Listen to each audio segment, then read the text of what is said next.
好啦，又到星期三啦，咁啊，今日早少少，咁啊，仲有冇幾多分鐘啊？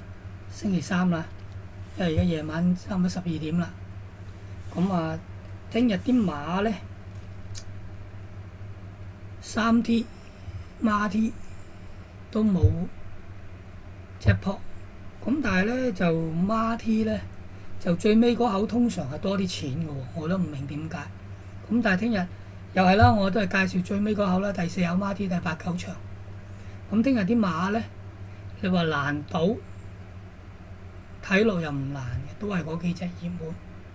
但係易賭咩？冇錢分，分分鐘真係鏟啲冷腳無厘頭嘅。咁睇到有機會嘅冷腳，我都貼落去㗎啦。咁但係有啲睇唔到就冇計嘅啫。咁冷腳啊，通常有時我貼啲馬，佢又唔係太冷，係12、13倍啊，或者15倍左右。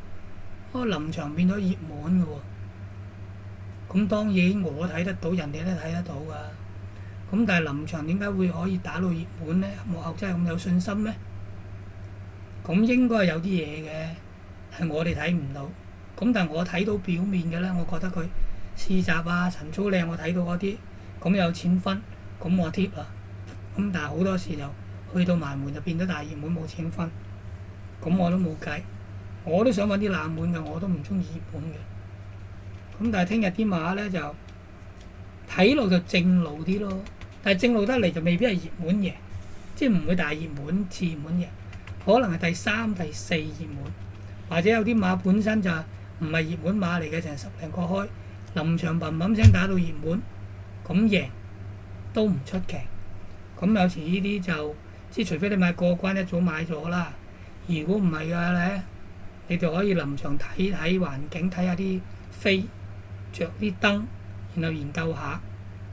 咁通常咧，我貼得嗰啲馬，如果佢係臨場着燈嘅咧，我唔會貼到話7、80倍臨場去着燈。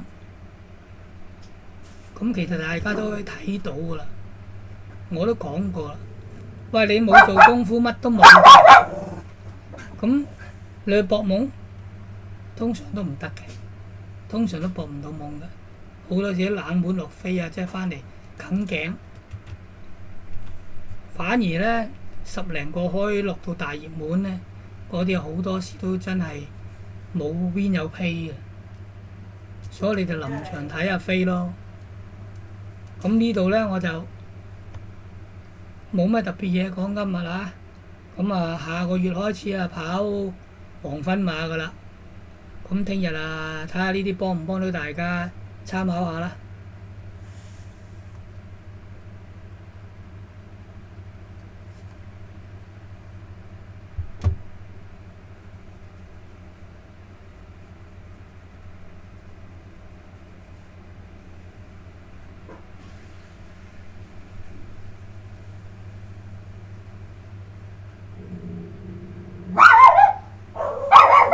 收聲啦！